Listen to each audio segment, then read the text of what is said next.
Welcome back to Speaking Llama Survivor podcast, back with our postseason interviews. And I have been waiting months and months for this interview.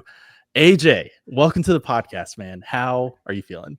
I made it. I feel really good. Actually, I've just been on holidays. I got back. This is my first day back in Australia.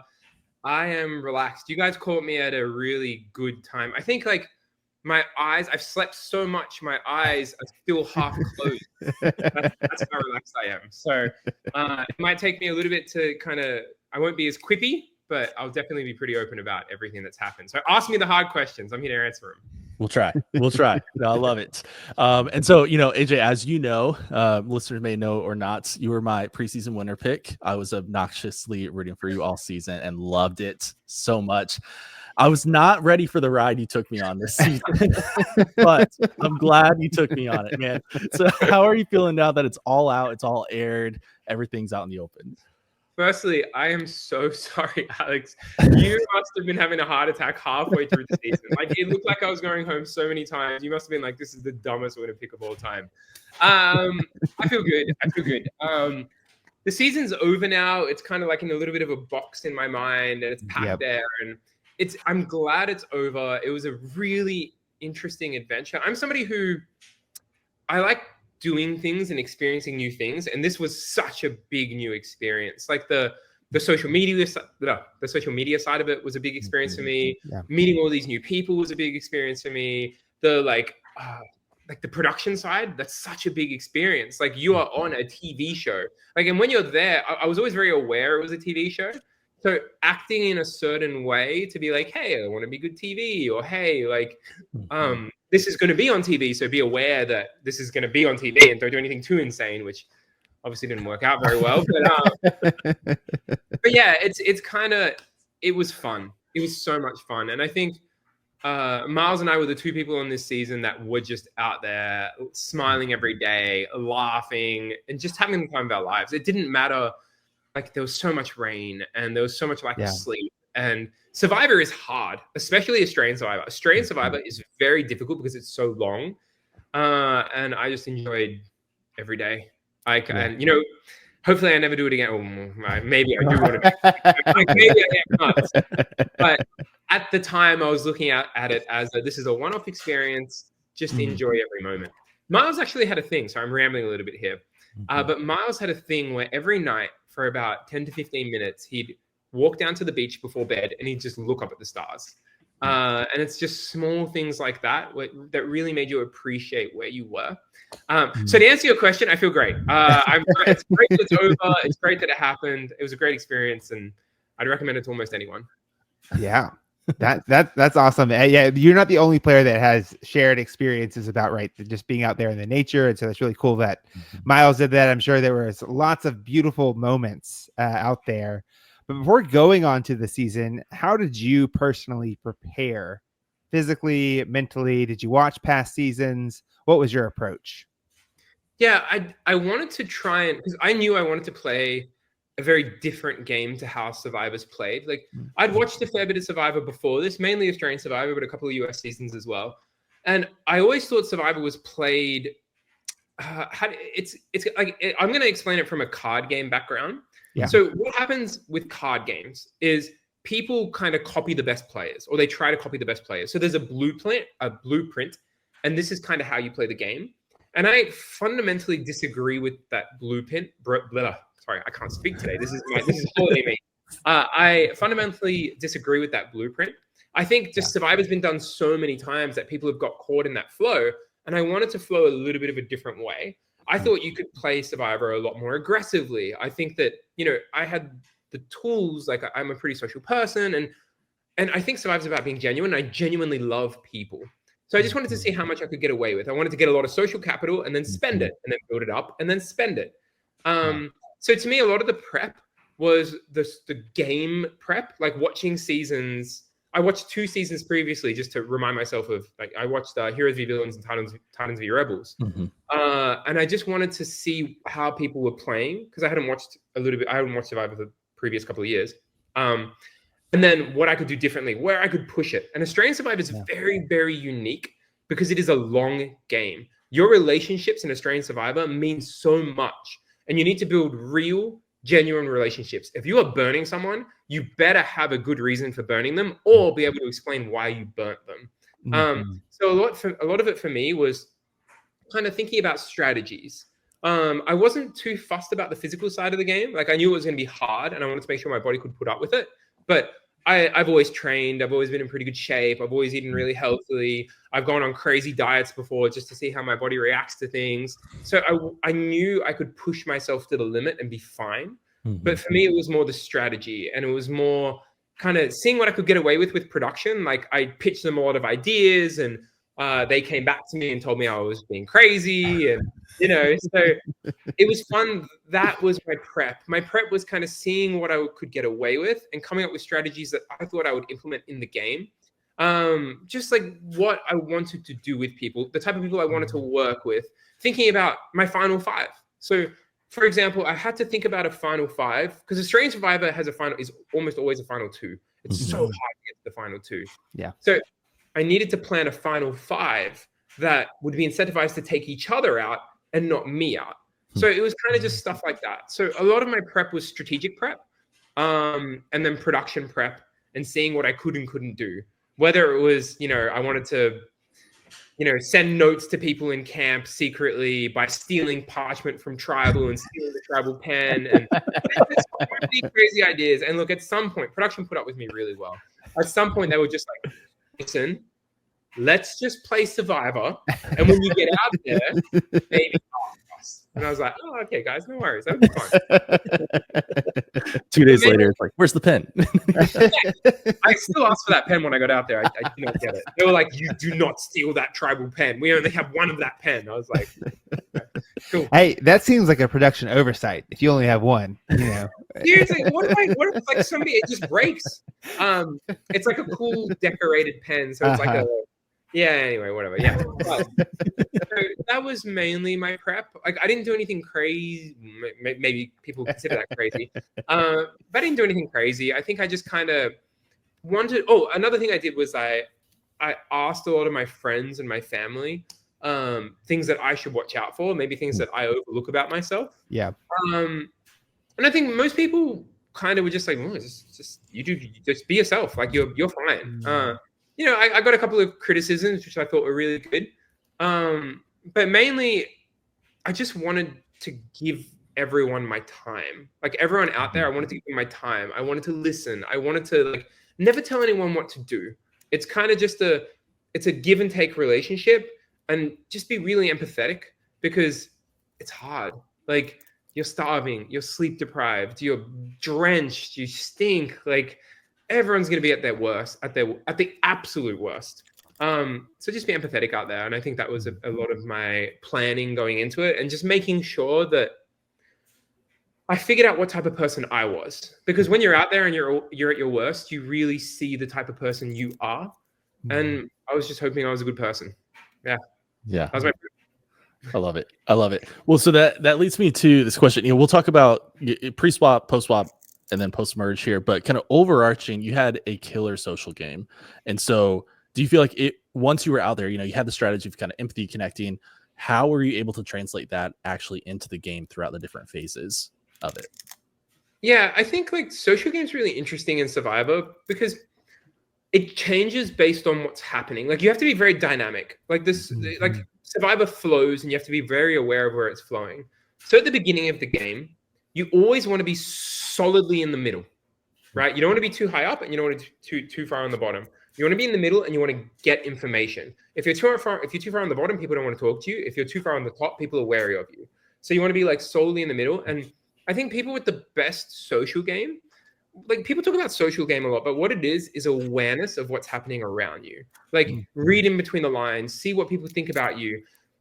In your peripheral vision, how are people looking at you? How are people treating you? How are people talking to you? And also reading what their incentives are. So I knew that, for example, Laura was never incentivized to work with me because she was always in such a good position to begin the game. So she didn't need me because she had such a broad group of connections. I was one of the people on the outside of those connections, so I would be a target. She's not incentivized to work with me anymore because her group's too big. if it gets any bigger, who's she going to target?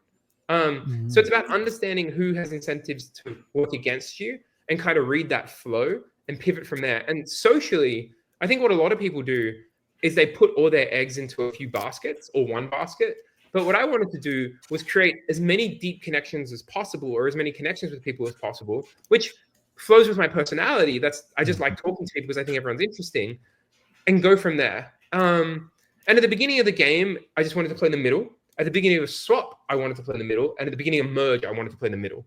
And then once you get all the information from the middle, that's when you can go to the top, because you've talked to everyone. They haven't seen you as a threat, and they haven't seen you as too far below. You've built those connections, you've built those foundations, and you can go from there.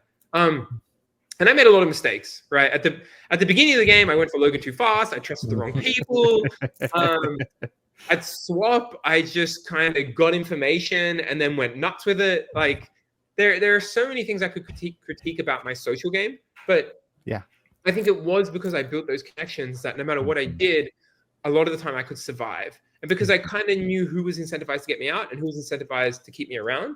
And when I did do something really big, I could identify that there were people ahead of me to go home, so that even if I did do something big and it backfired, there were people ahead of me who would go home. Yeah, I think like I'll expand on it a little bit more. If you wanted to break down social game, you would break it down as like awareness. You would break it down as like you getting along with people. You'd break it down as understanding incentives. And then fourthly, you'd break it down as gameplay.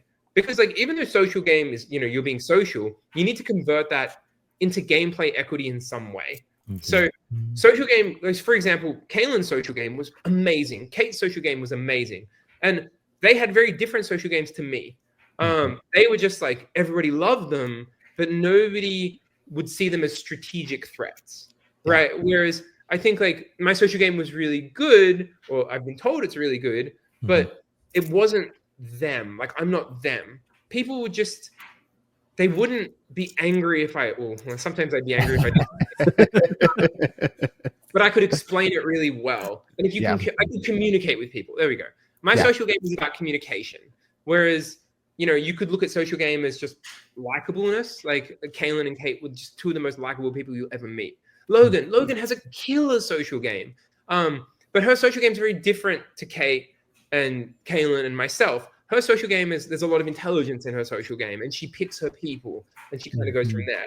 So yeah, social game, that's kind of like my little rundown of like what I think and what I perceive social game as. And that's why I think my social game worked. I think it was just awareness and getting on the same page as people and being able to explain my actions. And sometimes it didn't work. Sometimes it blew up in my face.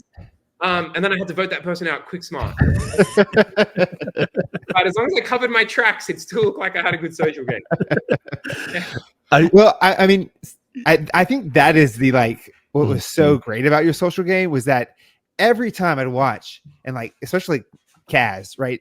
You do something that was like against her, or like lying to her in some way, and I'm like, Kaz, why are you working with AJ? But sure enough, every time, one way or the other, they'd come back to you, right? It to work to some extent. And so even in those mistakes, I think the groundwork that you had made and the way that you were able to articulate why you were doing some of the things, it still kept people feeling like they could work with you still. And I think that is like a big difference in people who like make these big moves and don't have a good social games, and you making big moves and having a good social game.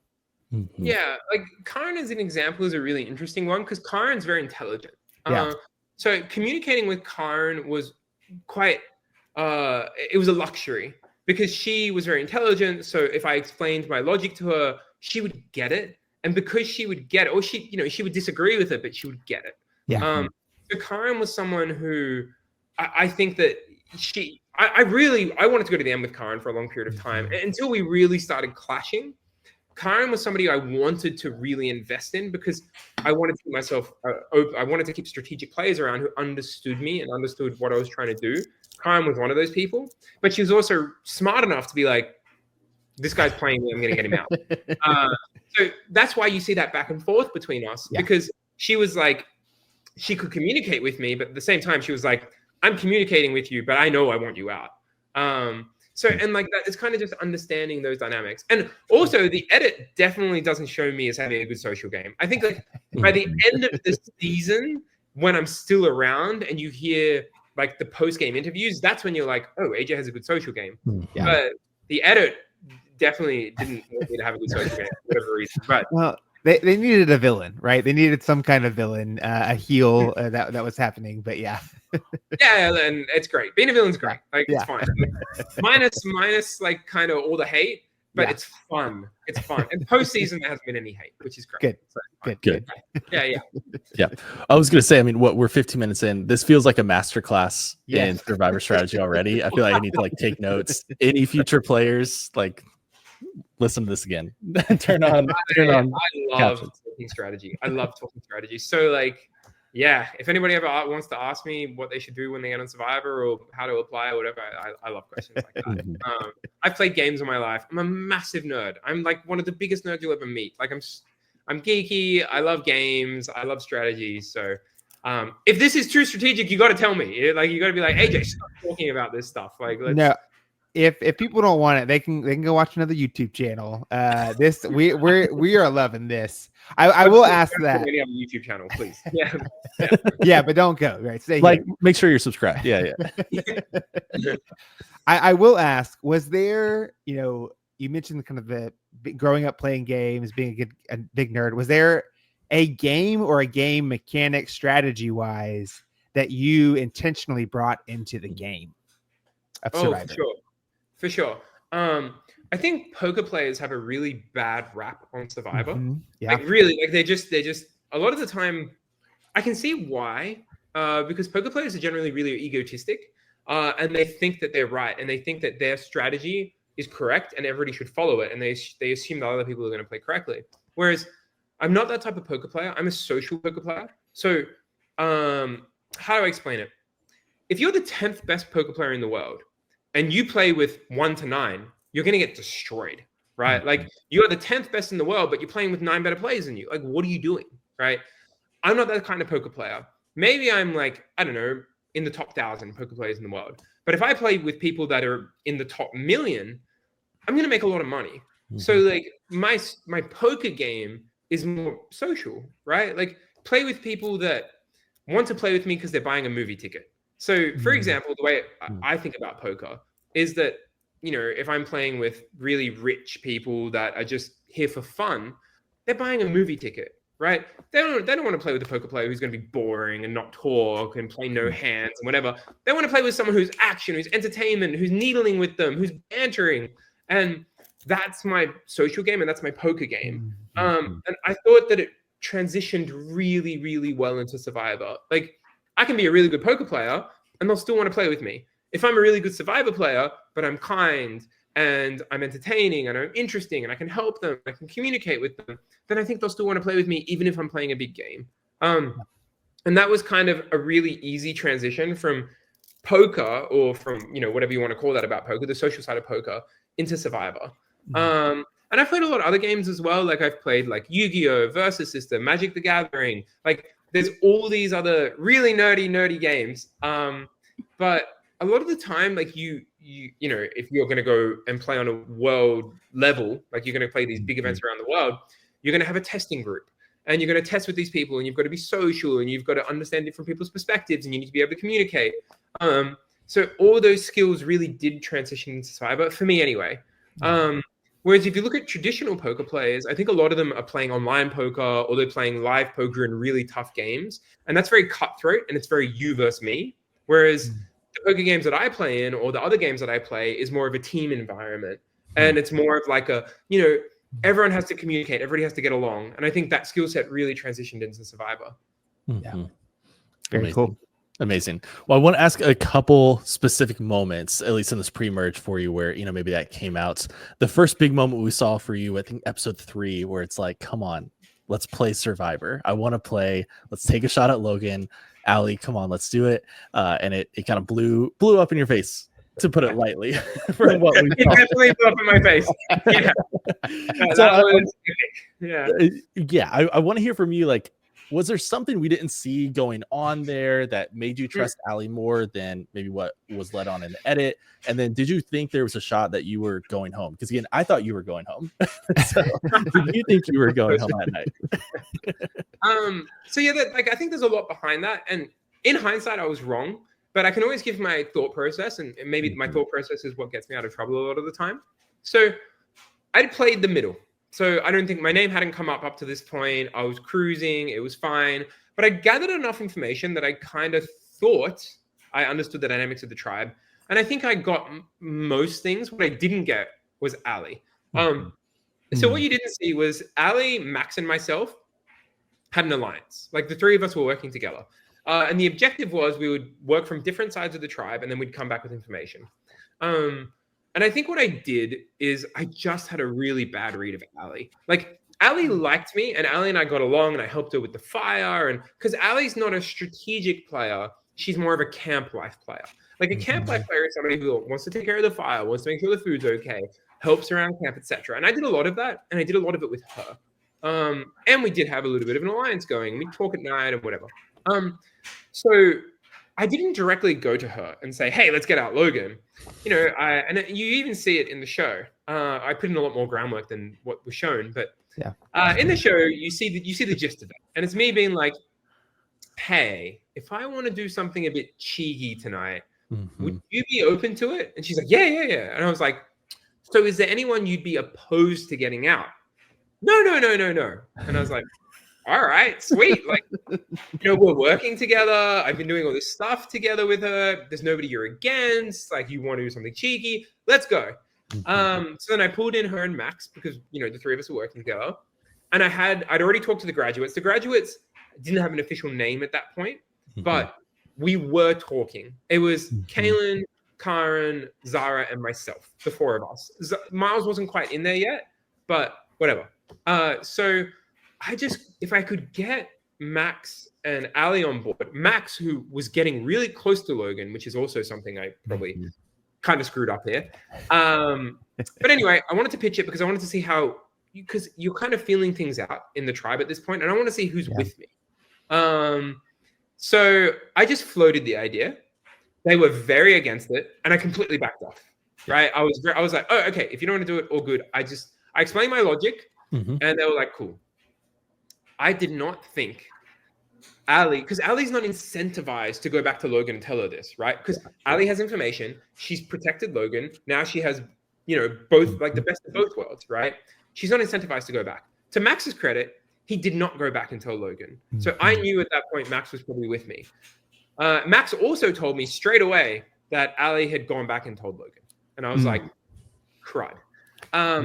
But yeah, so in these situations, you're kind of just testing your relationships. At that point, I knew Kent was going home, right? Like, I was safe for this vote at least. There was an overarching sentiment to get out Kent. I also thought if this did go badly, but I knew people wanted Rich gone bad. Like Dara and Karen wanted Rich gone bad. So I've got a lot of leeway. I can make a move. If it doesn't work out, cool. I've got a cushion here. So yeah, I'd also talked to the graduates about getting out Logan, and there was a bit of pushback there. But what I learned from this vote is that my foundations weren't as solid as I thought they were.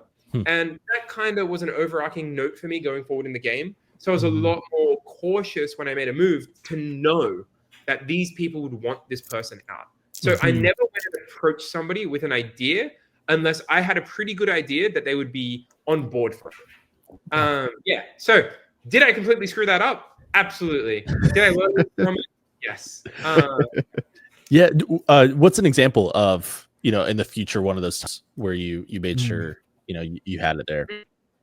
I think there's a lot of examples. So you could even go, you could go as soon as the Ali vote out. But if you go a little bit further on, like something that was more solely me is Rich. Rich's vote out. I knew that the second I floated Rich's name, Rich would go home. So I had to decide whether I wanted to protect Rich or to go for Rich and then try to make bonds with the new Brawns. This is after swap. So going for Rich was because I wanted to bet on the Brawns because I didn't really have working with, I wanted to see what they were like. Like I knew I wasn't going to work long-term with Rich. So I wanted to offer him up, and I would never put Rich's name out there unless I was sure he was going to go home. And I know Karen wanted Rich gone. I'd already put in the work to know that Logan wanted Rich gone. So and the Brawns were fighting amongst themselves, so they would go for anyone. So there's nobody really left except Kaylin who would have protected Rich. So when I floated Rich's name, even though he was not on the chopping block, he was never supposed to go home when that tribal, that vote. I knew that if I did bring up his name, he would go home. And you can look at that later in the game, and it was basically just always have someone ahead of me that if I pitched someone and it didn't work, I could fall back on them. Yeah. But from that point onwards, anytime I did pitch someone, for example, Logan at 8, I pitched them knowing that people were willing to send them home and I would have the numbers. Yeah, so I really learned from that Logan vote, if I don't try and change people's minds too much. So people won't go 180. What they will do is they'll go like 45 degrees, right? Like if they want to go this way and you just move it a little bit to here, they'll usually go for it. But don't do a 180 because it's going to blow up in your face. Genius. Truly. No, that's a really great point, especially for future Survivor players and thinking about navigating those relationships. Well, you mentioned the Bronze right at this post-swap tribe. We saw that you connected pretty quickly, at least it seemed from the edit, with the OG Bronze. Was there any possibility for you of truly working with them long-term? Was that kind of in your plans, or was it those just really short-term relationships? No, I'm a really fluid Survivor player. So I definitely could have worked them long-term. Like when I met these I felt very out of place on Brains Beach. I felt really, really out of place. I vibed with Zara, I vibed with Miles, and I vibed with Kaylin mostly, and also Karen to an extent. But it took a little while to build. And at the beginning, it just felt like, a 20s club, and I don't really drink, and they were talking about drinking, and I don't really go out and party, and they were talking about partying. And it was kind of hard to get those bonds. Whereas the Brawn tribe, they're just so chill. Like they were just a very chill tribe. Like there was Kristen and Ursula and Noonan and like Paulie. These people were so easy to talk to and get along with. And they weren't as big a game players, but socially they were kind of more on my level. Like as in like I got them. I understood them. Yeah. So when I first was there, I was like, ooh, I liked it. Like I connected with Noonan really quickly. I really like Noonan. Paulie, I wanted, because I knew people wanted him out and he was a really big personality. So I wanted to connect with him and work with him. And he's such a charming guy. So I thought it'd be very easy to work with him. Kristen's just this lovely human, and Ursula was just so nice. Ursula would just talk about her kids. And anyway, so I come to this tribe and I instantly am like, I don't want to vote any of these 4 people out. I need time. I need to build time because I need to build these relationships because somebody here could be part of my long-term plans. And I really put a lot of eggs in Paulie and Noonan. Like I really put a lot of time into them. I really wanted to kind of bring these 2 through the game because I knew they were strategic and they were both shields, and I knew that they were in a bit of a desperate situation, so they would want to work with me. So yeah, any of them could have been a long-term plan for me because the graduates were the graduates, but I was, I can't control too much of what's going on with Zara and Miles. And if one of them goes home, I want more options, etc. I think at that point, also before Rich went home, Kaylin was more with Rich than he was with me. So I was definitely looking for people to take through the game. It didn't turn out very well, and I tried to protect them, and I tried to do a lot of things like hostages and whatnot. Those plans did not turn out that well, and I think, yeah. So to answer your question, they were definitely options, and they could have been longer term options, but Noonan rolled her ankle, and then Paulie had an idol, and then Paulie just kind of took up arms against me, and Kristen, I voted out Ursula, and that kind of fractured our relationship a little bit. So it just didn't work. And a lot of Survivor, and this is what it comes down to, is it's ebbs and flows, right? You should try with everyone and then see what works. And, under different circumstances, maybe Paulie and I become, ride or die. Maybe Noonan and I become ride or die. And you see my relationship with Kate, right? Kate and I didn't meet until merge, but we just clicked. And, the situation was correct. And we just vibed and we just played the game for weeks together. So I think everyone should always be an option for you and should always be very open-minded in Survivor, and you'll find the people that you vibe with. Yeah. Love it. Love it. All right. So you referenced it. We're going to get there. The hostage situation. I've got a handful of questions for you, but I mean, opening question here. When did you come up with this plan? Were you sitting on it for a while? And then what kind of went into you deciding, all right, I'm going to tell my alliance. Now I'm going to tell the tribe at tribal council. And then now I'm going to tell the other tribe at the challenge the next day. Okay. So Rich goes home. And when Rich goes home, I am very aware we're not winning a challenge. We're dead. Our tribe's dead. We aren't winning anything. We have Kalen, who's amazing, but Kalen's not going to carry us against Ben, Jesse, Petey, Max, Zara, like Kate, Morgan. Like, we're cooked. We're just cooked. We're not winning anything. So I'm just like, okay. And I look around my tribe and I'm like, I don't really want to vote any of these people out. Like, this kind of sucks. And on the other side, I want to protect Zara and Miles, but the rest, whatever. Like, I didn't know the Brawns at that time. I knew Laura and I probably weren't vibing yet. And I liked Max, but I was a bit dubious on Max. Like, Max had kind of played this game that I was like, I can't predict him. Like, I don't really know what's going on with Max. And I liked Max and I thought I could work with Max, but it was going to be difficult. And he likes to be very showy. And so it's hard to predict showy, to his credit. So I wanted to put together a plan where, because let's say we lose 5 tribals in a row, or 4 or 5 tribals.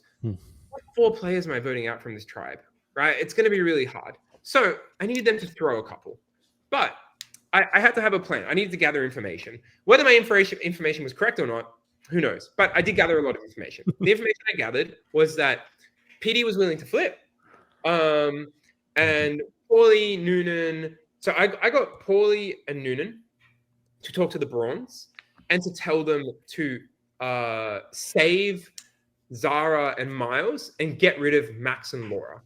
Then Logan went up to the Brawns and said the opposite: save Max and Laura and get out Zara and Miles. So if your allies tell you to get rid of someone and your enemy tells you to keep that person, what are you going to do? Right? Yeah. You're going to get rid of the people that your allies want you to get rid of. So now I've got a plan in place where hopefully if they lose, Max or Laura will go home. Next step is to make sure PD is going to flip, right? Kristen, PD, and Ursula were working really closely together. Kristen was telling PD to flip to the brains. Zara and PD were really close. You could see they were getting close. I talked to Zara. PD was the only person she was really getting along with. So maybe this could work. So it's a bit of a shot in the dark. And I thought I had all the correct information, but in hindsight, maybe I didn't. So anyway, I now want to discuss this plan with Karen. So this is kind of everything that happened, but it was a process. The first person I talked with it about was Karen. And I explained it to her and she's like, yeah, that makes sense. Let's do it. Whether she knew I was about to, declare it to everyone, who knows? But she was on board. I explained it to Kalen. Kalen's like, I'm on board. And then I explained to Logan. Logan's like, I'm on board. Logan didn't know that, obviously, I was trying to get Laura, but understood the premise of the plan.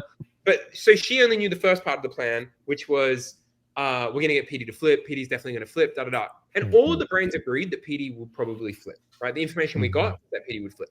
So now I go into tribal, and this is actually a really easy sell to the Brawns, right? Because Paulie and Noonan at this point, after Ursula goes home, they know they're on the bottom, right? And they're uncomfortable. So obviously, if there is a hostages plan, they would be on board and they would appreciate it, right? And now if I'm the one to announce it, they'll probably feel indebted to me, right? This is great. So I announced it at tribal, and everybody acts like they're upset at it, and they don't really care, right? Like I've communicated it with everyone except really Kristen. I don't think I really communicated it with Kristen. But the rest, I'd at least had a conversation with it. So anyway, we get back to camp and everyone's like, AJ, look, maybe tone it down a little bit. Like, we like it, but maybe let's not do this. And I was like, guys, that'll be fine. We'll for it.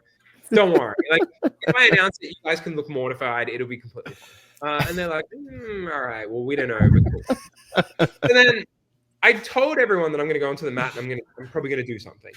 And obviously, because I told them that, JLP had the question ready. And I made the big announcement, and whew, that did not go down very well. So I made this big announcement, and Zara and Laura and everybody were mortified and whatnot. But what you don't see is during that challenge, while everybody else is looking for idols, I go straight up to Zara. She's on the bench, and I'm like, "Hey," and she's like, "Hey," and I'm like, "Okay, this is the plan." And I explain my logic, and I'm like, "So, PD's probably gonna flip, right?" She's like, "Yeah, like PD will flip. Like I'm really close with PD." I'm like, "Cool." And I explain the plan. She's like, "Okay, that could work."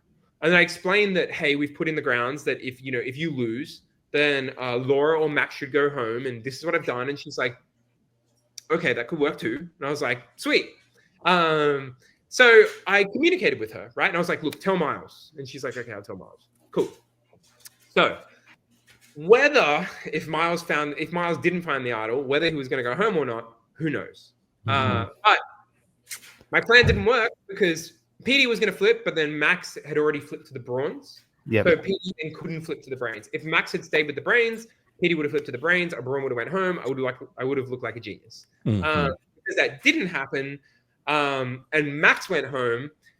It wasn't plan A, but it was plan B. Max went home. So I still felt pretty good about it. I was like, okay, cool.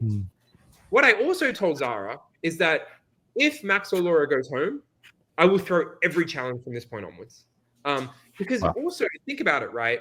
This has proved to Zara and Miles that, hey, these Brawns aren't with you. Like they're going to pick you off one by one. They've got no choice but to come back to me. Is my logic at the time. And look, and now I'm throwing challenges to protect you guys. I'm proving my loyalty. By this point, also, Paulie had really been. I was like, okay, I don't think I can work with Paulie. I did want to save Noonan, and I did want to save Kristen. I was getting along really well with them. I thought Logan was somebody who I was working pretty well with, but I didn't see a long-term future with her. Whatever. So Max goes home, and now it's my turn to throw every single challenge. And in the show, in the actual season, it looks like I'm throwing by myself, but everybody was in on it. Like Karen was throwing with me, Kaylin was throwing with me, Kristen was throwing with me. Everybody was throwing together. Logan was throwing with me. The only two people that didn't know we were throwing were Paulie and Noonan. So when it happened and it looked like it was me, obviously all the hate came to me. I'm not going to rat out my allies. I'm going to keep it quiet. So I took all the flack for it, and Paulie and Noonan went home, and Paulie and we ended up working together further down the track, but that was pretty hard to repair that one. That took a lot. Yeah. Right. That was the thing. I wish we had like a fireside chat with you on the show, like sitting by the fire, just, hey, here, let me explain myself. Would have been incredible.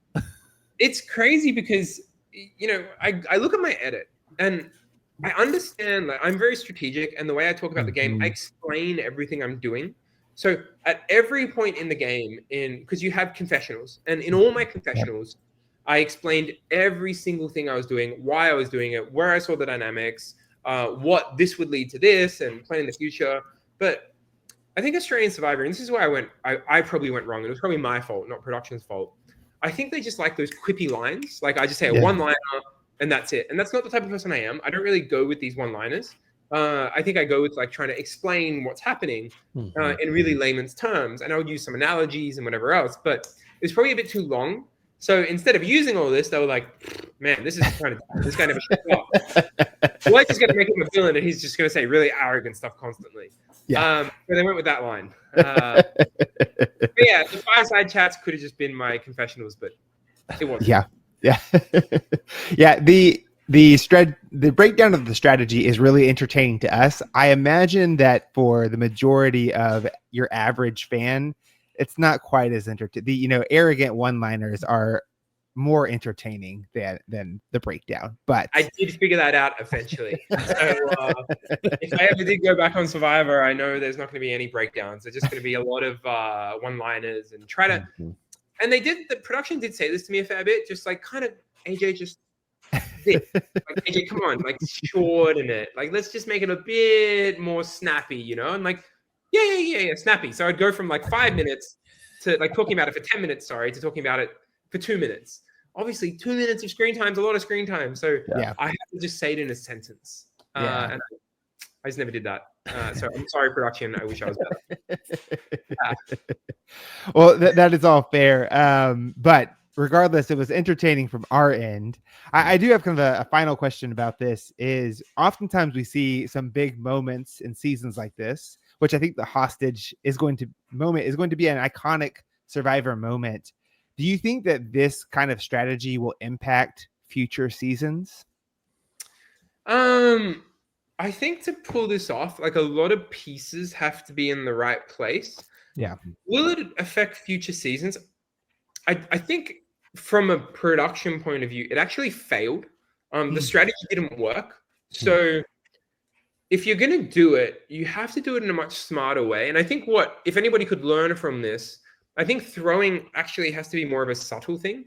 But I'm not a subtle player, and I disagree that it needs to be subtle. And I think that it's very hard to throw correctly because you paint a target on yourself, and it's a very long game. So I think it's hard. I don't think it should affect future seasons, but I think what will affect future seasons is playing big. And I think King George set this up from ages ago in Australian Survivor, is that, and also production scouts people that are big players, right? Like production scouts those crazy people that they know are going to go like and do ridiculous things. So I think it's more affected casting than it has affected like the actual players. So instead of casting people that wouldn't do this, they cast people that are more likely to do this. So it's hard to say because it's not actually a great strategy. It's so niche. Like I thought it was only good in this exact situation because I had the power in the tribe, because I didn't want to send anybody home, because we were going to lose every challenge. Like there's so many things that kind of made this the right moment to do it. And it still kind of turned out to be wrong. So if all these things were going for me and it still kind of turned out to be wrong, even though it worked out great in the end, but it's, you know, that's just being results orientated. At the time, it kind of put me at close to the bottom of the tribe. So it's a very hard strategy to pull off. I think the closest you're going to get to pulling it off correctly is what George did in Heroes v Villains. But even then, like he got a lot of backlash for it. George is the type of player that isolates himself from like half the players in the game and only keeps half the players in the game on side. Whereas I'm not that type of player. I like to keep everybody on side. So hostages is a very isolating strategy. And to do it correctly, if you pull it off, credit to you. That's going to be amazing. So any future players, if you want to take hostages and you pull it off, I will be the first to give you a high five. I love it. I think it was like Caleb and I were about to hop on to do our weekly recap after that episode, and we hop on and I'm like, Caleb, just go easy on me, man. Come on. And to his credit, Caleb was like, no, I actually love it. Like I got it. I understood it. Now I didn't expect you to reveal it to the whole other side of the tribe. I expected you to like middle of a challenge wrestling, you know, telling Jesse, hey Jesse, you know, I don't want to send these people home. Do you mind, like, kind of on the side from person to person, whispering it? So I understood the hostage strategy and thought it was excellent. The execution at the challenge was maybe less than to be desired. What's really funny? There's two things that are funny about that. I did soft launch the immunity challenge before. Okay. Yeah. I did subtly try to tell them. I was talking to PD and Ben. I was like, hey, you know, you guys you're in a good position to throw. Like, I was explaining it to them really gently as we were throwing.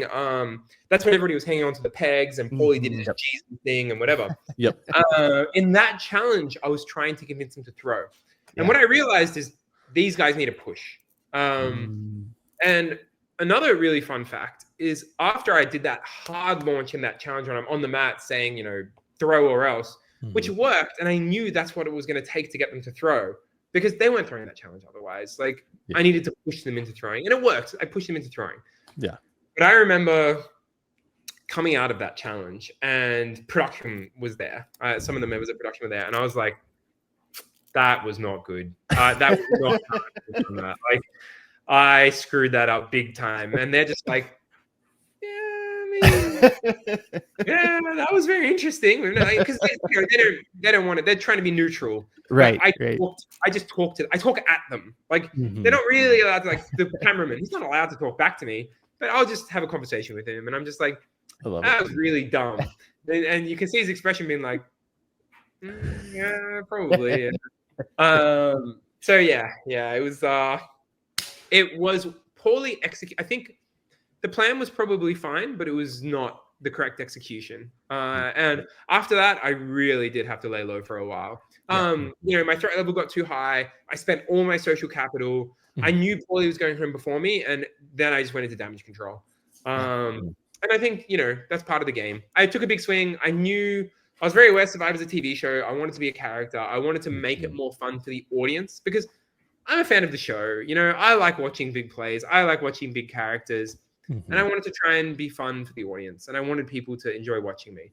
If I knew I was going to be edited the way I did get edited, I probably wouldn't have done it. But I thought they would at least kind of show the logic. Yeah. But maybe because it just blew up in a way and they didn't want to show the logic. But it only half blew up. So I really thought they would have explained it. But anyway. Yeah. Well, as fans, thank you for having that perspective. It is fun. If no one has told you two were the only ones that thought it was fun, and I appreciate you two not going in on me. Thank you so much for being kind, even when I was being insane. I appreciate it. Well, the last thing I'll say on this is that you're more than welcome, but that's because we try to take a perspective of there's a lot that we don't see, and clearly in the 15 minutes we've been talking about this, there's a lot going into this decision for you to make this move, and even how you made it is not the full story of how you ended up making the move, right? So people that didn't love the move, I understand it from the edit point of view, but also it was a whole lot of fun to watch. Yeah. Oh man, it was so much fun to do. When I was on that mat, when I was on that mat about to, like, JLP asked me the question, my heart started I was so nervous. And then I made the speech, and I thought, like, in my mind, I was like, man, it looked like there was tears coming down my face, and I was shaking with fear. And I saw myself announce, and I'm like, man, I'm cold. Like, that is not how I felt at all. I was so scared. It's very interesting to see how I was feeling, and I felt so nervous, and I just came off ice cold. And maybe that's just the edit, right? They have the music, and they have the reaction and the bomb kind of going off sequence of everyone being deaf, and I was just shaking, and they didn't show any of that, so it was great. Yeah, we'll take that. But thank you for enjoying it. I enjoyed doing it. I was scared, but I enjoyed doing it. That's great. Yeah. Oh my gosh. So you mentioned after that, hey, I spent all my social capital. I had to lay low.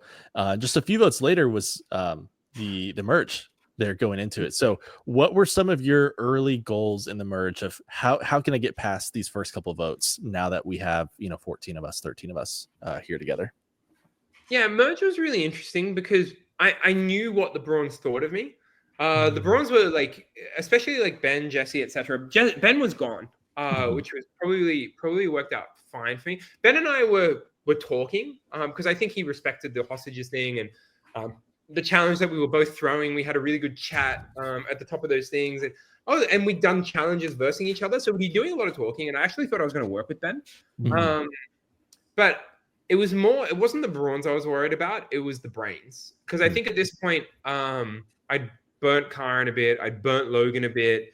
Laura wasn't really working with me. So in my mind, I was probably going home between 8 and 10 when we got into merge. I wasn't worried about the first few votes because I know how the OG brains play. They're a bit safe. So they'll take out some of the Brawns, and then they'll get to me. So I was expecting to go home around 8 or 10. So I wanted to look at the lay of the land and think who wanted me out, who was neutral, and who wanted to work with me. And when I broke it down, I just saw Kate and Morgan in the middle. Like Kate, Morgan, and PD, actually. I was trying to put some time into PD. So I talked to Kate and Morgan a lot, and we just really got along. Like, just on a human level, we really got along. I'm a very righteous person. Like, so around camp, I would always help out. If somebody's having a bad day, I would go over and talk to them. I didn't want to eat more than my share of rice. I would always go out and get coconuts and crack them for people. Just just kind of like common courtesy things, because it's really hard out there. Like, you really do want to help the people around you. You are really building close connections with these people. Kate was very similar. So Kate and I vibed so quickly. We just talk about camp life, and we talk about helping people. And this is something that doesn't get shown, actually. We really bonded over something really interesting. So at Brawn 2.0, Karen and Logan, to their credit, were putting out a really big smear campaign against me. They're just like, AJ eats too much food. He's like, he's eating more food than anybody else, da-da-da. I heard about this, and I was like, oh, shit. Because whether it's true or not, because obviously it wasn't true from my perspective, and I think post-game I've talked to them about it. They're like, no, we were just trying to get you. But I heard about it, and narratives are very dangerous in Survivor, because I was spinning narratives to get people out, like Laura's the best player in the game, Paulie's a snake oil salesman, whatever. This is a narrative, and it's very dangerous. So what I did is I just stopped eating. I just stopped eating rice. I refused to eat any rice. So every time dinner came around, I'd be like, no, I'm not hungry, guys. You eat your share. And I would just live off coconuts. I would just go out and get coconuts, and I'd crack them and I'd eat them. So this went on for about 2 weeks, and that's when I get my skinniest. Like, I get really gaunt during this time. And I was saying this to Kate at the beginning of Merge, because she was kind of doing the food. And at some point, she's like, why aren't you eating? And it had been maybe like 5 days or something. And I was like, oh, no, I don't want to eat. And she's like, AJ, what's going on? And I explained to her what happened. And she just was like, she was on my side from that point onwards. She would just sneak me food. Even though I didn't want to eat it, she'd just put more in my plate. And I think she just, I don't know. We just vibed on a life level. So it worked out really well. So anyway, sorry, I got sidetracked there a little bit. I knew that I needed to get really close to Kate and Morgan, because I thought they were solely in the middle. And nobody was really putting a lot of effort into them, because I think everybody thought they were going to go home next. So I needed Kate and Morgan. I thought I needed PD. I put a lot of effort into PD, but PD kind of betrayed my trust a little bit. I gave him information. He leaked it. And I was like, I don't trust this guy. But Kate and Morgan, everything I told them was it just never left. And they were really cool, and we got along. So I thought getting Kate and Morgan would kind of get me further into the game. So then after Laura went home, I think the pivotal vote was 11. It was when Laura went home. That vote changed everything for me, because that vote was either going to be me or it was going to be Laura or Logan. It was one of those two people. And this was like a battle of attrition. And Laura and Logan didn't know we were in this battle of attrition. But to me, it was like, one of these two people go home or I go home. And I was very aware that was happening. And I think they didn't know that was happening. So I had a bit of an edge. So, I would go around and I'd talk to everyone and tell them, like, what their benefit in working with me was. I had a really big smear campaign earlier in the game, like about Laura and how she's the best player and she has all the control, My smear campaign against, or narrative campaign, let's call it, against Logan was also going pretty well, because Logan had an idol, and Logan was a very social player, and Logan was an amazing personality and whatever. So it just kind of all fell into place. And when Laura went home, I think, I was probably expected to go home around 3 to 5 after that. I think I went from going from 8 to 10 to about 3 to 5. And as the game went on, I just tried to get a bit further in the game. And it's all about seeing who's going ahead of you first. And then making sure there are always people going ahead of you first for a variety of reasons, right? Like some personalities just clash, and you always need to make sure those personalities keep clashing, because they're, how we talked about that instead of making somebody come 180 degrees, you just want to make them come 45 degrees. And when those personalities clashed, I could get them to move that 45 degrees, and instead of going for them, instead of going for the person we were going for, they would go for the person that they're clashing with. Yeah.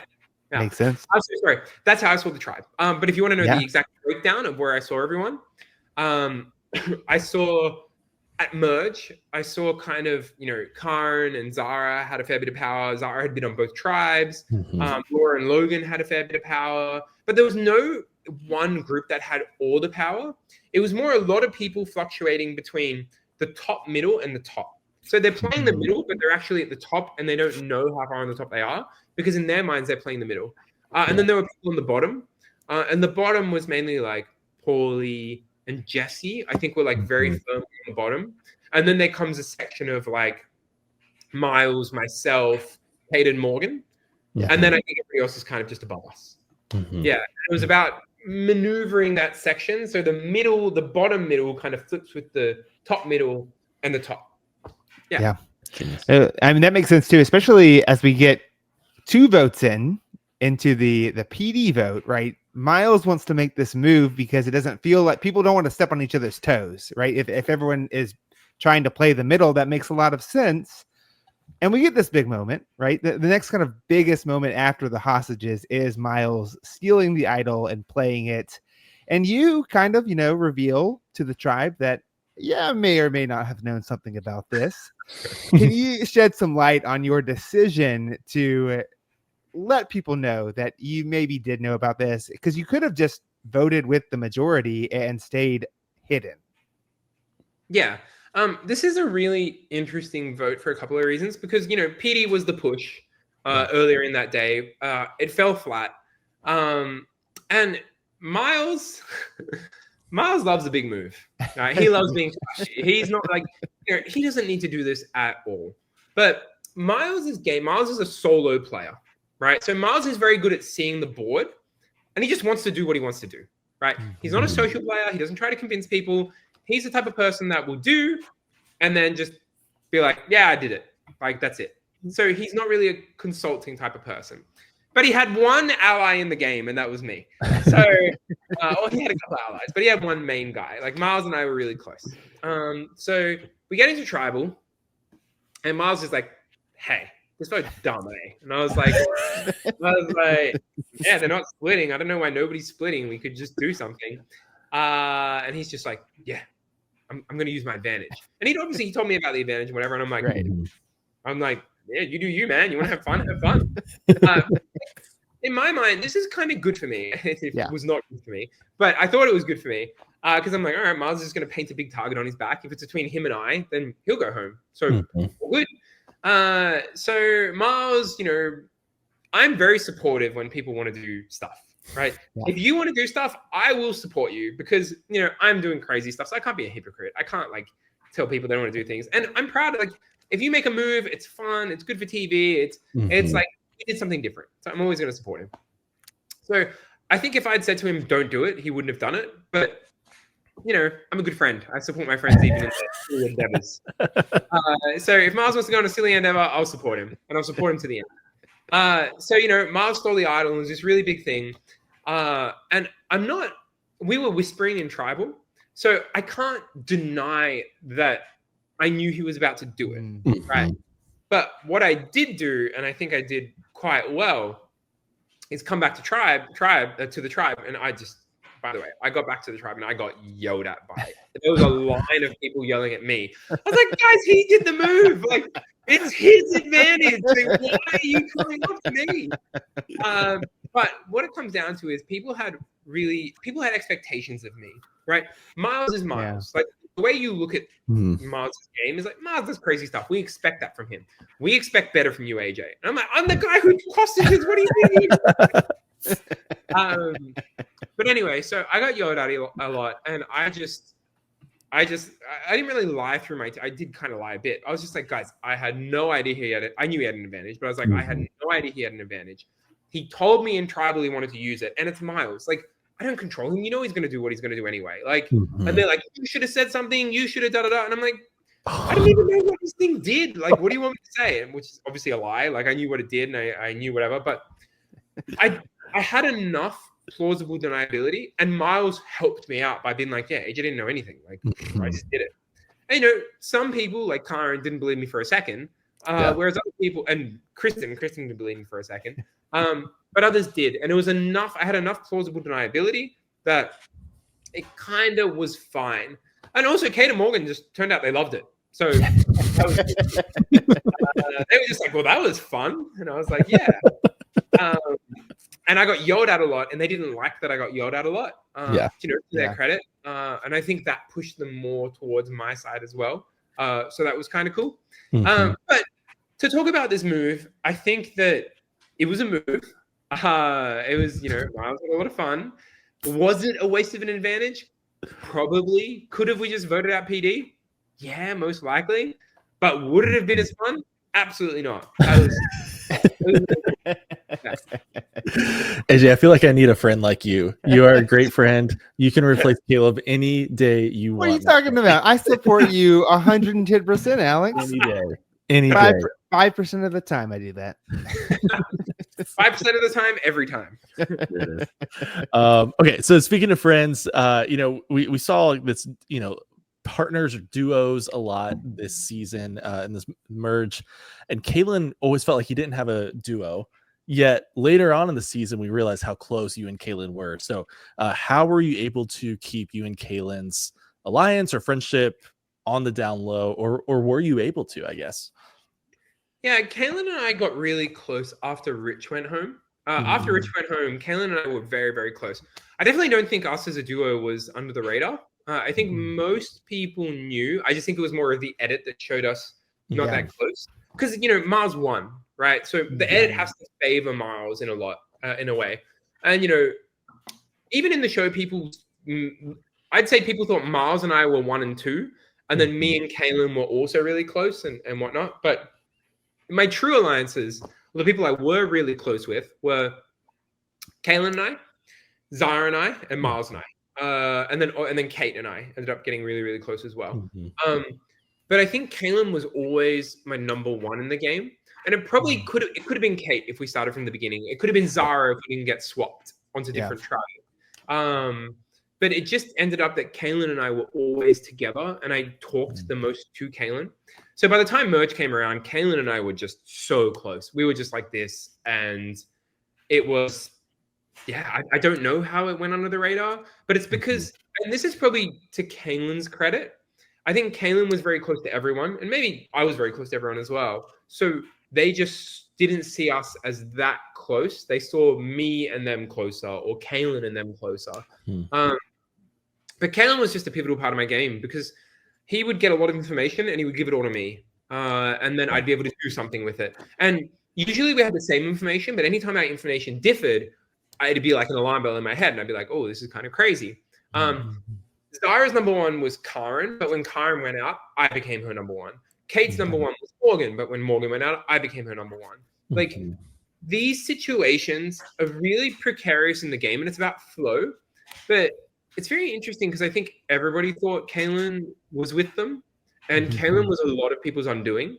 But I trusted Kalen because he gave me all the information. I trusted Kalen because we talked all the time about the game, about strategy, about where he wanted to go in the future, about who he wanted to get out, about who I wanted to get out, and how to go about it. I don't think he was having those conversations, or he wasn't having those conversations with other people. But they didn't see Kalen as strategic, whereas I saw Kalen in a very different way. I knew he was playing the game. I knew he was playing dumb. He would tell me he was playing dumb.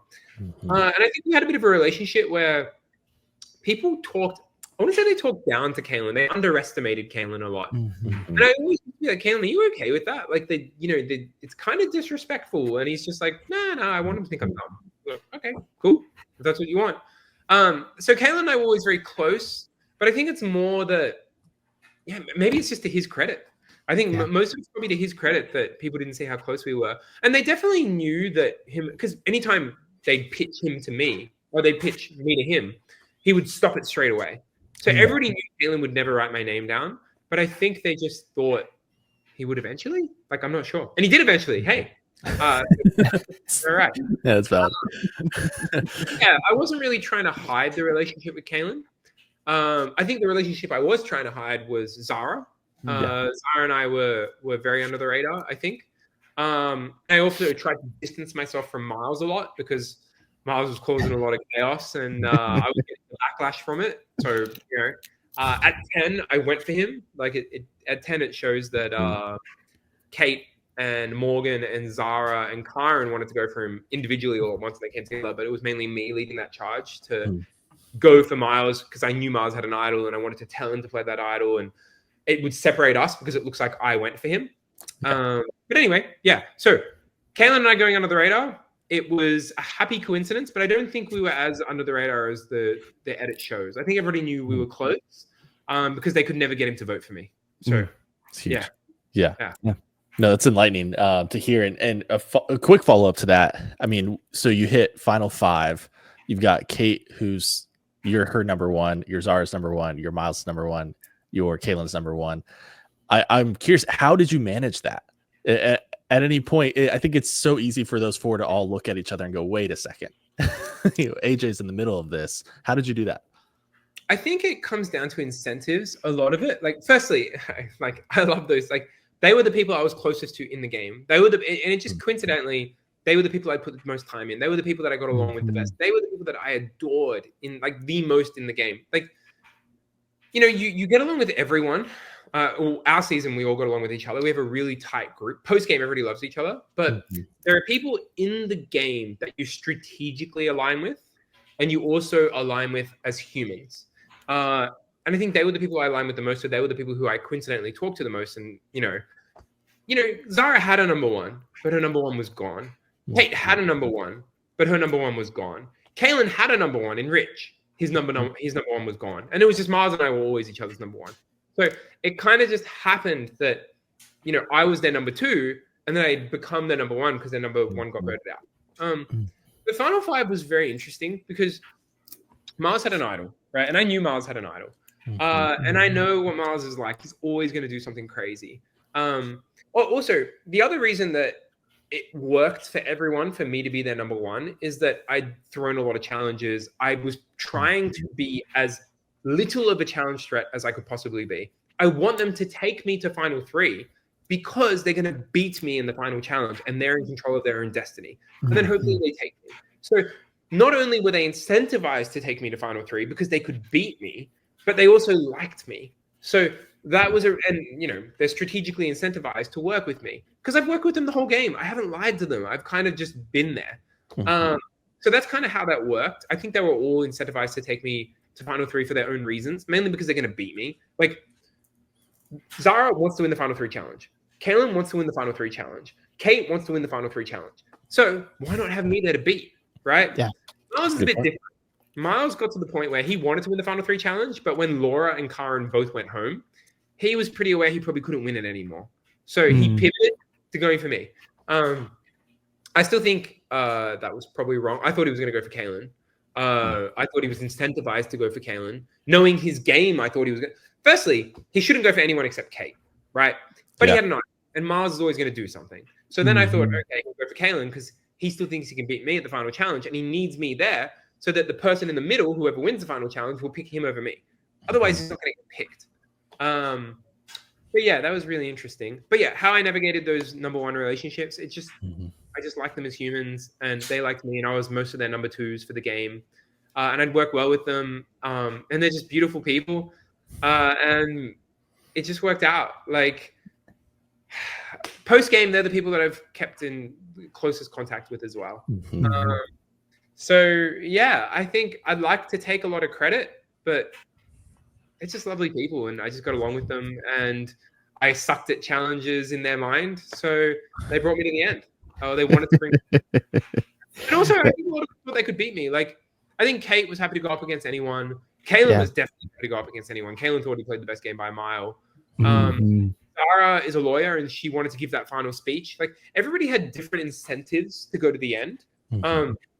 I think the only person that was really scared of me was Miles. But I don't think the other 3 were. I don't think they saw me as this crazy person they had to beat in the end.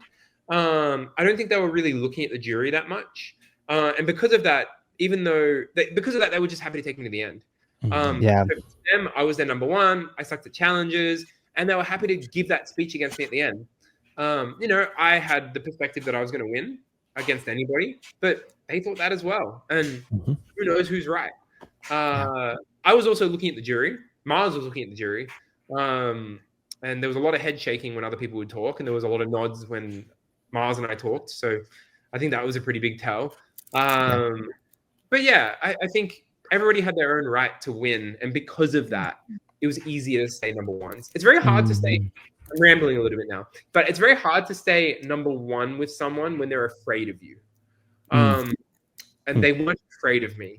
And I really wanted to keep it that way. I wanted to tell them how good their games were. I always told Kate how well she played. And to be honest, Kate's story didn't get shown. Like, Yeah. there's a short clip on YouTube about her OCD and her time in the game, and I would recommend every single person who listens to this watches that YouTube clip, because Kate is phenomenal, and the journey, what she went through in that game was insane. Like, she is so strong, and you can do nothing but respect her for what she did in that game and how hard it was. So much harder for her than it was for everybody else, and she just did it all with a smile.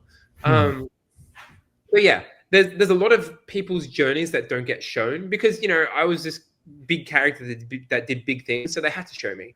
Miles won, they had to show him. But I think like Zara and Kaylin and Kate got under-edited, so you don't really see how amazing they really were. Yeah. Which that is the unfortunate part of a TV show that's edited, that they can't see everything. And I'm glad that there is a piece of media somewhere telling part of Kate's story. And so I'll definitely have to go check that out. Before we kind of jump into the final four kind of conversations, one kind of last big moment I wanted to get your perspective on was the rocks situation, the almost rocks, because Alex and I are sitting there, we're channeling you and Miles, just salivating over the idea of going to rocks.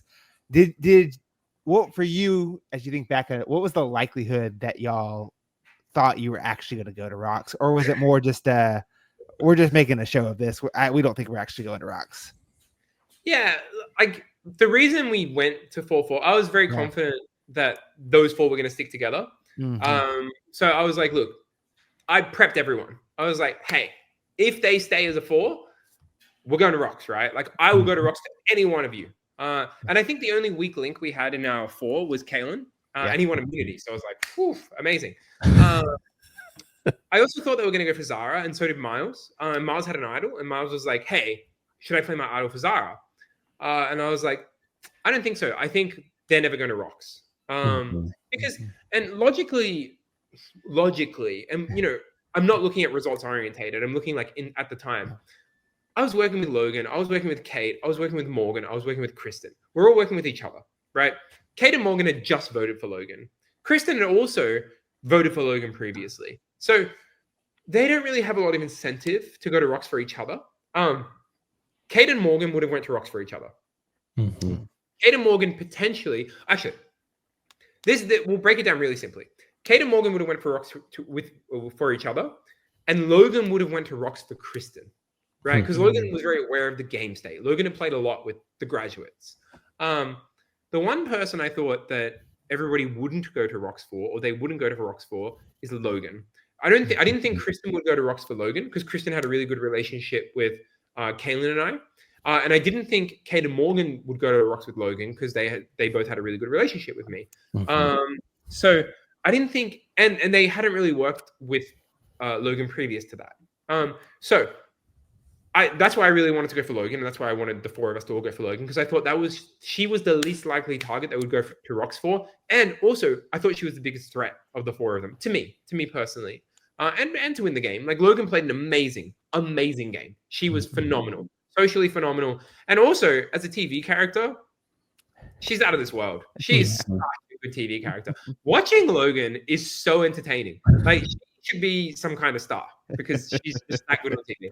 She just says the right things at the right time, and anyway, whatever.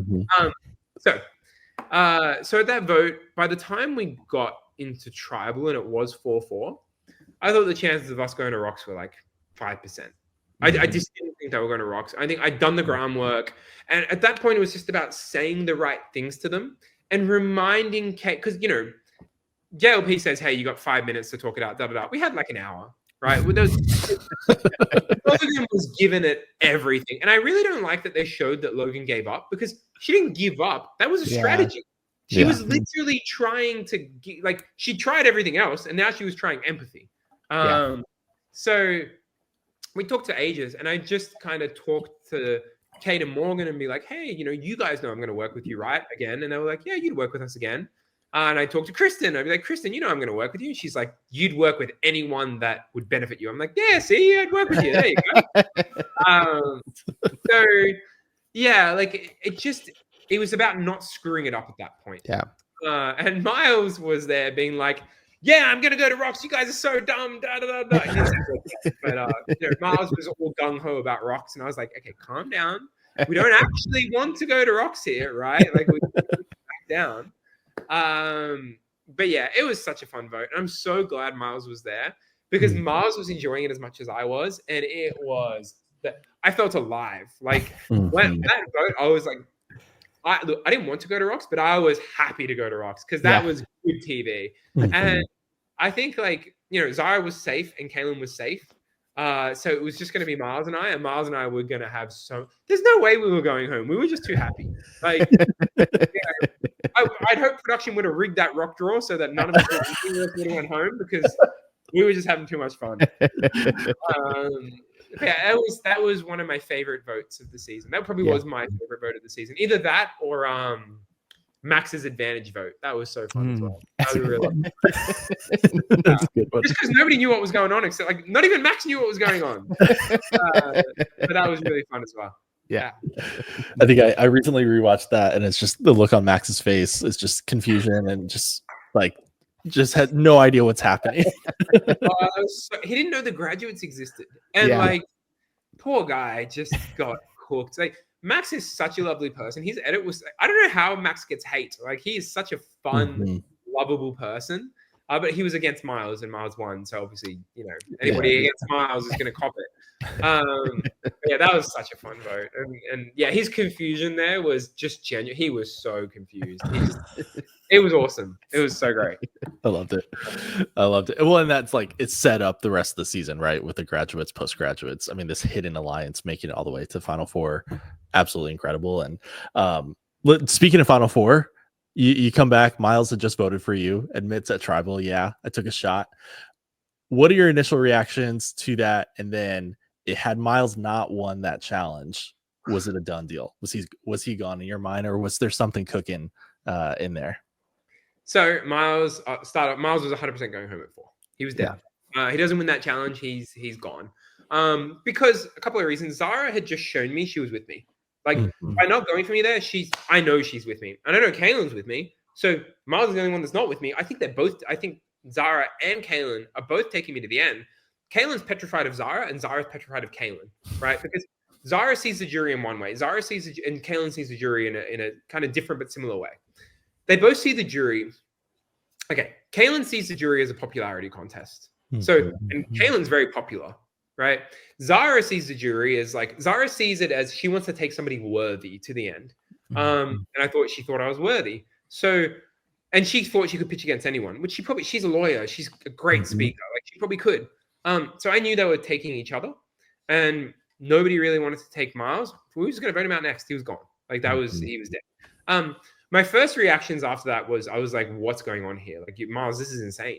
Why would you go for me here? It makes no sense whatsoever. I was taking Miles to 3. I was literally just going to take Miles to 3. Yeah. And I thought he needed me there so that they picked him over me because I was such a big threat. But also, it's about jury perceptions, and they didn't know I was a big threat. So I see where Miles was coming from, but surely he knows that if the move succeeds, he's dead. If the move fails, he's dead. So either way, he was supposed to be out. Well, if the move fails, he has to win 4. So I thought the move was complete insanity. Also, he misread Zara. Zara is not going along with your plan. Zara is with me. Do you not these dynamics don't work the way you think they work. And it's actually really interesting. And I totally get Miles's perspective because at 6, this all comes back down to 6. Miles had bad information. So at the 6th vote, when Morgan went home, everyone wanted Kate except me. I wanted Morgan gone. And I pitched to everyone that Miles, I made everybody afraid of Miles. I was like, Miles is going to use Morgan, Kaylin, Miles is coming for you, Zara, Miles is coming for you, because he does float everybody's name out there. So it's very easy to create this narrative. Anyway, but Miles was very worried about me. He was spooked. So I needed to get Zara to go to Miles and Zara to tell Miles that she wanted Morgan gone, not Kate. Because Miles would believe Zara, he wouldn't believe me. They don't show this, but because they wanted it to be suspenseful whether Morgan or Kate went home.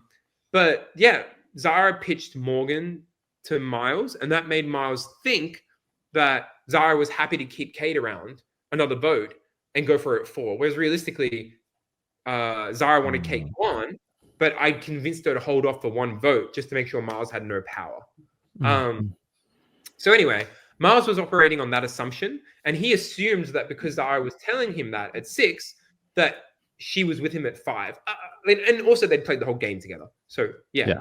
But Miles' information was wrong. If Miles knew that it was me telling Zara to tell Miles that, he wouldn't have trusted Zara there, I think. I think he just had a bit of bad information. So yeah, but in the end, it worked out amazingly for him because the move failed, his resume looked a lot worse to Kaylin, right? So because Miles took this shot and he missed, he looks worse than Zara. And now the way Kaylin perceives things is that I think Miles has betrayed me.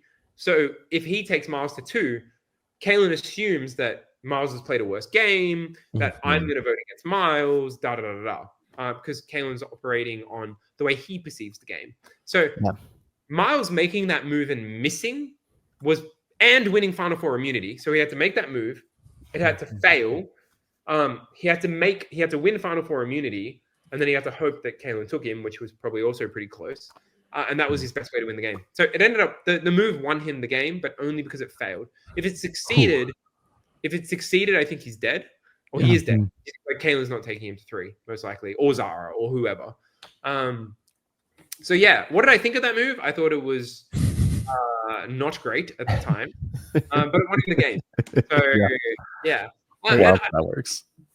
Yeah, it was just a difference in perspectives, and Miles had bad information. Because Miles, generally, to his credit, he does always know. Miles is like a computer. You feed data in, and he will spit out the best move. And the way he executes it is usually what leads him astray. But he's very, very good at reading the board state and what the best move is. So if I give Miles all the information, he'll always tell you what the best move is. And to his credit, he just thought taking me out was the best move. He just had bad information. And if his information was correct, taking me out would have been the best move. Yeah. Well, there you go. Well, as you said, hindsight's 2020. Like it ends up working out for him as we all see unfold going into that final 3 immunity challenge. Though, we'd love to hear your perspective on what that was like for you, seeing this year's torture device sponsored by JLP. This final 3 was really interesting. So at 4, when Zara went home, I thought I'd won. I was like, Kaylin's definitely taking me. Kaylin's definitely winning this final challenge. I don't care what anybody says. Nobody was beating Kaylin in that final challenge because the final challenge was always a mental thing. Kaylin would break his body before losing that final challenge. Maybe Kate could beat him. I think Kate is extremely mentally strong as well. But Miles isn't beating him. Like it's just not happening. And I don't think I'm beating him. So at 4, after Zara goes, my intention is just to step off. Like I'm not even going to try. I'm literally just going to be like, cool, you guys fight it out, and good luck, Kaylin, and take them. But the morning of 3, Kaylin comes up to me and is like, "Hey, you need to try your best today." And I was like, "What? Like, what's going on here?"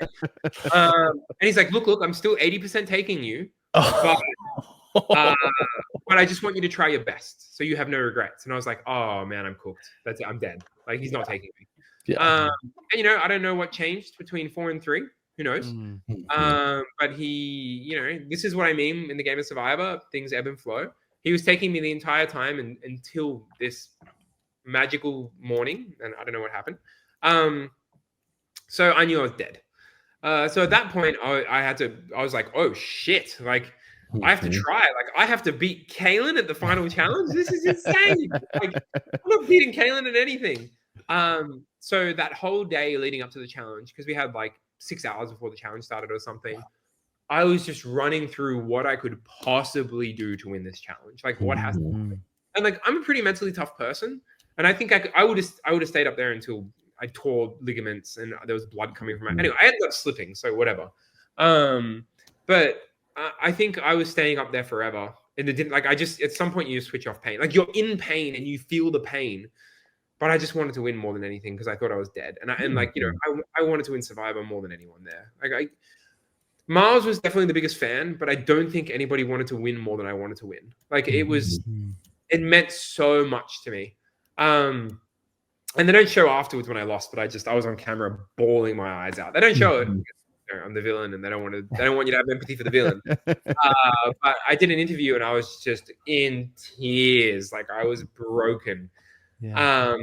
Anyway, so going into that challenge, I thought my only chance to win was to just talk shit, and kind of just play mental games, play mind games, and then try to get Kalen to get down and to convince him that I'm going to take him. Like, and I was going to take him. I was 100% taking him. And he knew I was taking him as well. So I just needed to get to the point where I had to last long enough that Kalen would be in a bit of pain. And then I could talk him down or get him to promise that he was going to take me again. One of those two things. But I had to be in the final two. I knew I had to be in the final two. And once I was in the final two with him in that challenge, after Miles had got down, then I have to talk to him and just convince him. Because they didn't give us any time to talk in the morning. Like, Kalen went out of his way to tell me that he was only 80% taking me. Like they gave him a camera for like 5 minutes to tell me, and they don't even show the footage. Anyway, so that was my game plan going into it. And I was on there and I was talking a lot and I was just talking a lot of shit. And then Miles eventually gets down after like 2 hours and 45 minutes or whatever it was.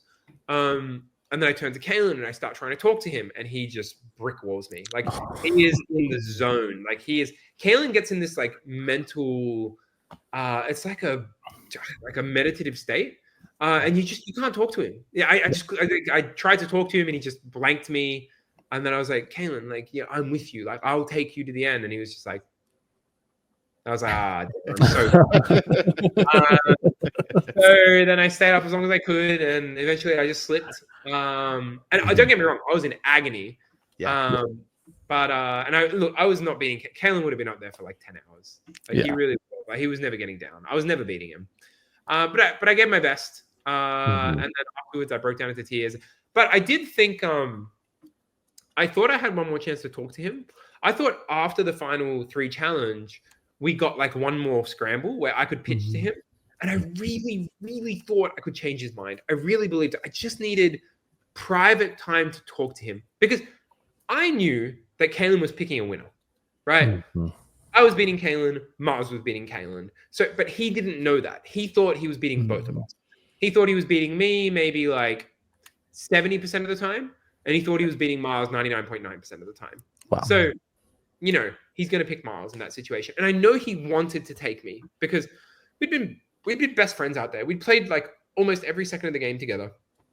And I was really close to Kalen. And I hadn't betrayed his trust. I'd been with him the whole time.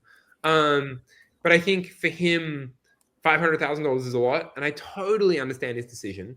But yeah, so we didn't get that scramble. We just went straight into tribal afterwards. And you can't be like super manipulative in front of the jury. Like I can't be like, Kalen, like you're gonna lose to both of us. Kalen is like, you can't be underhanded. And I was planning to be like, you know, I don't want to be like a bad person or underhanded, but I was planning to pour my heart out to him. And the difference between pouring my heart out to him in private and pouring my heart out to him in front of a jury, because I don't think a jury will respect that. And then if I get voted out anyway, I'm just going to get like, it's like, I don't know. In hindsight, maybe I should have done it. I don't know. I should have obviously done something different, but I just decided to go with your heart strategy. And yeah, well, that didn't work out very well. That's what I was thinking at the time. Did I think I was pretty much dead? Yes. And I think the go with your heart thing maybe gave me like 10% equity. But yeah, that's what I was thinking. That's what I was thinking during that time. And I had no hard feelings. Like Kalen's amazing, Miles is amazing. I was very aware it was a game. It was just a game I wanted to win. It was a game I wanted to win. Yeah. Real quick, I mean, two of my favorite moments, maybe not of the season, but of at least the end of the season, were at that challenge 1. I mean, the amount of shit you were talking, I loved it, and especially was like, JLP said something about, Kalen broke a record and you were like, yeah, we want him to break it again. I mean, I was laughing out loud watching it. I loved it. And then I loved your friend too, looking at Miles' friend. I'm like, dude, cheer him on. Come on, man. And So good. they cut out so much shit I was talking in that final challenge. Like they cut out like 99% of it. And they would come out, the production would come out and tell me to shut up. Like I need to be quiet because they need to get these shots of they're like the transition shots where like, it's like time's rolling in the day and we're just all sitting there in pain. But I talked so much they couldn't get that shot because I wouldn't shut up. So and like that's my meditative state. Like it sounds lame, but like I'm not really good at meditating, but I am good at talking. So I would just talk, and the talking would make me forget my pain. And Nabil, who's my best friend, he also likes talking. So we were just talking to each other, and we were catching up. And then, like, anytime Miles would make a noise, being like, "Oh, this is so painful," I'd be like, "Miles, you just like, come on, man, just get down, like, whatever." But yeah, Miles actually told me after that challenge, he's like, "You pissed me off so much in that challenge." I'm like, "Yeah, Miles, that was the point. I'm sorry." And he's like, "That's okay. I just wanted you to know." I was like, "Yeah, I'm sorry." I just apologized to him. I was like, "I was trying to win." He's like, "Yeah, I know." But it was like I had a lot of fun in that challenge. I really did. Like, I'm glad, and I'm very lucky, and I owe Kalen this as well. I'm very glad he tipped me off that I was going to go home because I got to go home with no regrets because I gave my all in the challenge. And I really appreciate that Kalen did that because if I had just got down straight away like I was intending to do, I would have had so much regret that I didn't even try. But he gave me that opportunity to give it one last go. And I'm thankful for that because I know I gave it everything. I really tried my best in that game. Like I threw everything I could at the wall and I did my best in the game. And, I made a lot of mistakes. I totally made a lot of mistakes. I did a lot of dumb moves. Like hostages thing, like it was fun. And I had bad information, like I did my best. And because I did my best, I don't have regrets. I'm really happy about that. And I owe a lot of that to Kalen and for just tipping me off in the end that, hey, dude, you literally need to try here. And he didn't need to do that. So I appreciate that. Yeah. What a way to end, right? To be able to say that. I think that's incredible. Well, AJ, one more game question before we kind of have our closing question here. You're the final member of the jury.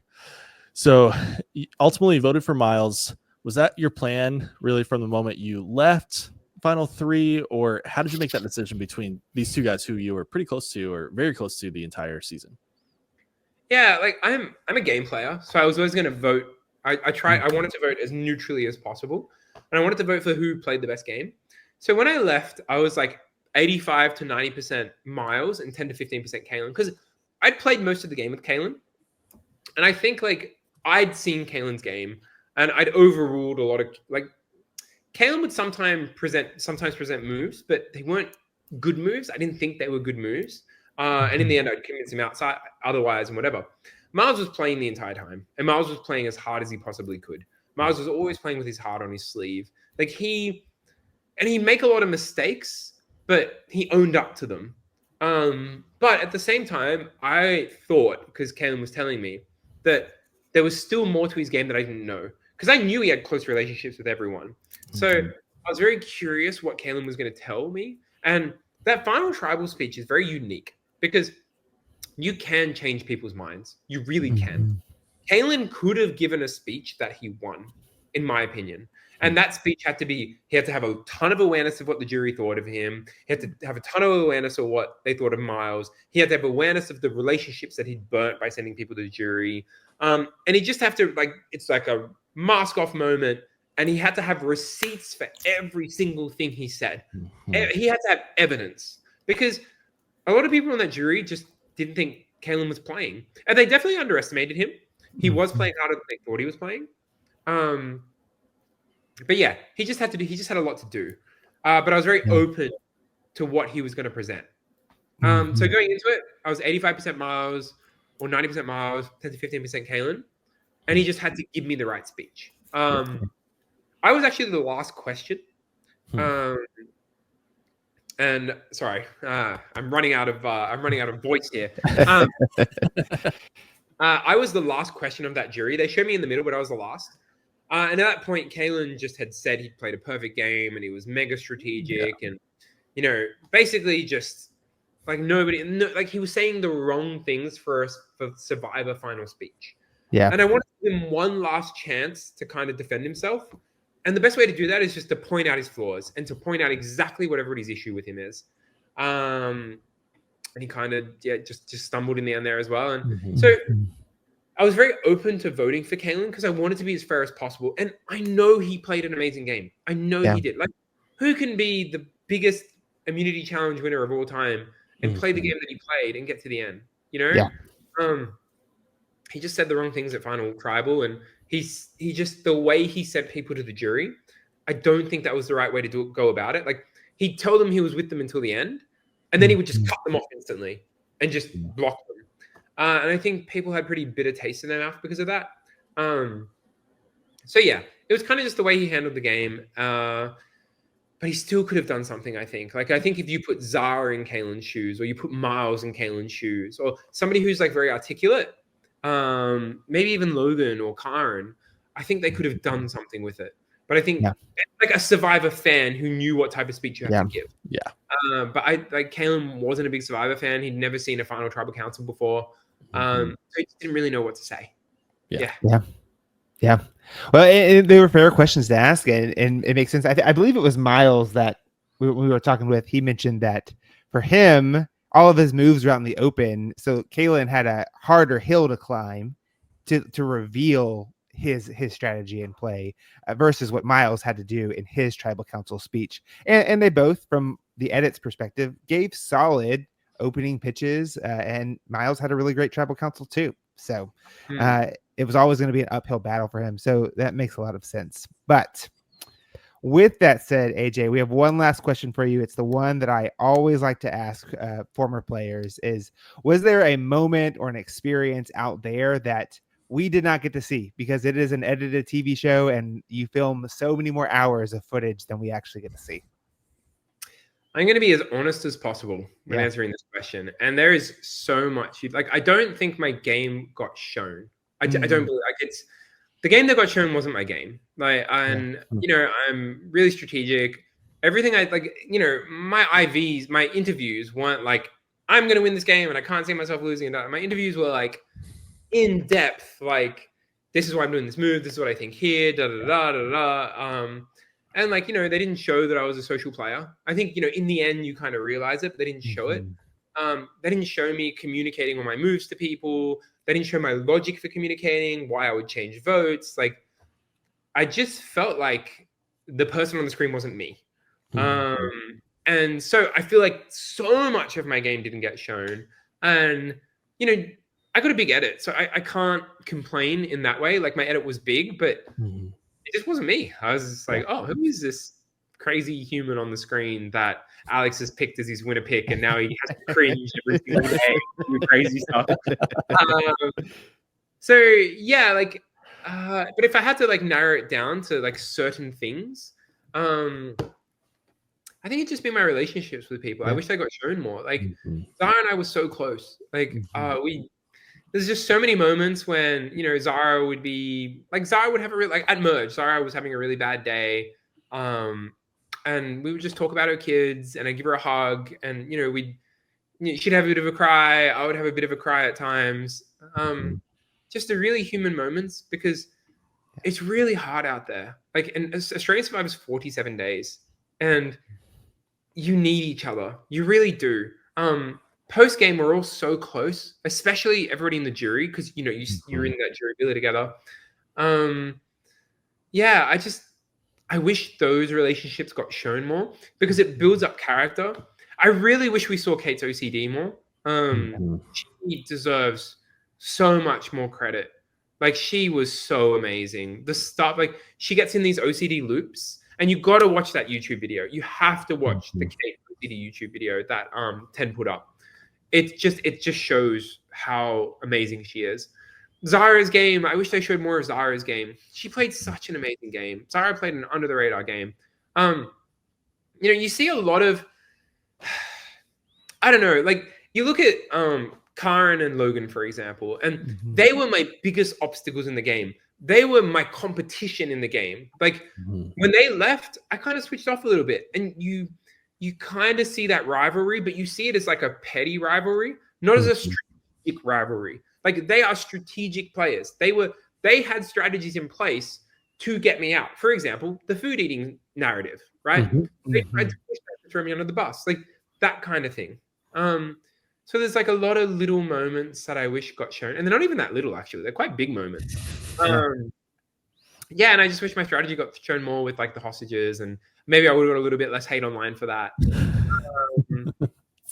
Oh man, that's like I wish like my first moments on the beach got shown. Just me being awkward. I was so awkward. I'm such a nerd. I'm so nerdy. And I really struggled at the beginning. So, you know, I think when you show people struggling, it shows their humanity and the audience can really relate to you. And I think it would have made our season better. Like, I think people could have related to Kate more. I think people could have related to Zara more and Logan and Karen. Like, instead of trying to make it this drama-filled, like, this person hates this person and da-da-da, show the human side of it. Like, show these people struggling. Show them overcoming their struggles. Like, Kate overcoming her OCD just constantly. Like, seeing Karen at her lowest, and then the next day, like she mentally checks herself back in to be this really tough, amazing challenge beast that she is. Like, these are the moments that I wish got shown, and just I wanted, because if you are on Survivor, you are on Survivor for a reason. Like, you have got through 10,000 other people to be on this show, and the 24 people that were on that island, they are entertaining, tough people. They screen you to be tough because you have to be on this island for 47 days. I just think the audience would have related to it a lot more if, you know, I know you can't show everyone. Kate came 5th. Like, come on, Zara came 4th. You know, a little bit less of me saying I'm going to win the game, and Kaylin and Mark saying he's stronger right on the bottom, and a little bit more depth for like Kate and Zara and Kaylin, who is the most social, likable person I've ever met in my life. Sorry, that was a really long-winded answer to your question. Yeah, that's great. I wanted to answer it honestly, and I feel really strongly about that. Like, I just wish the friends that I made out there got shown more for who they are, because they're amazing. Yeah. Well, we wish that too, but thank you for sharing that. And so we can learn a little bit more about that, at least post-season, right? You know, even if we didn't get to see it. And AJ, thank you so much. It's been an honor to talk with you again. We've waited all season. Appreciate your insights and your strategy, but also just showing the compassionate and thoughtful player that you were out there as well. So thank you. Anything you'd like to plug for our listeners, where they can find you, anything like that? I just have Instagram. It's like basically my only social media. It's just my name, AJ Antonius. Say hi, send me a message. If you like me, please, like, be nice, tell me you like me. If you don't like me, go for it. Like, tell me why you don't like me. I'm so fine with it. It's like, it's all good. If it helps you get it off your chest, I'm there. I try to respond to, actually, I do respond to pretty much all my messages. So feel free to say what you want to say. Guys, I want to thank you both. You were amazing. I listened to your podcast the whole time. You were so supportive of me. You two, you had the podcast that cheered me up. So throughout the season, when I was getting like absolutely slammed by the audience and everybody else, I would listen to your podcast, and it was just to be kindness and just blind support, Alex. Absolutely. It didn't matter if I was the worst human on the planet. You were going to back me up to the end, and I appreciate that. You're welcome. I told you preseason. Hey, it's going to happen. Just buckle in. I didn't know what I was signing up for, but yeah. Yeah, I look, and the number one thing I want to say here is that I had an amazing time out there. And if there's anybody out there who is a Survivor fan and you think you would love the experience, you should definitely go for it. I don't think you'll regret it. I think you learn a lot about yourself. And I just recommend it. Like, it's amazing. I found out what type of person I am out there. Like, I know what I'm like when I'm at my worst, and it gives you a little bit of pride in yourself. it shows you who you are as a person. It shows you what you need to work on, and it shows you kind of where your limits are and how to push those limits and survive. So I'd recommend it for anybody. And if you're thinking about applying, apply. It's amazing. Absolutely. And if you apply, you could be my next winner pick and be in a great lineage of players. So every single person out there wants to be Alex's winner pick. He will die by the sword for you. He is your ride or die for sure. You are the true ride or die of the season. My man. Amazing. Well, if you made it this far, thank you for listening. Make sure you're subscribed on Instagram at Speaking Llama, YouTube. You can hear us Apple Podcasts or Spotify, and we will speak Llama to you later. Bye, guys.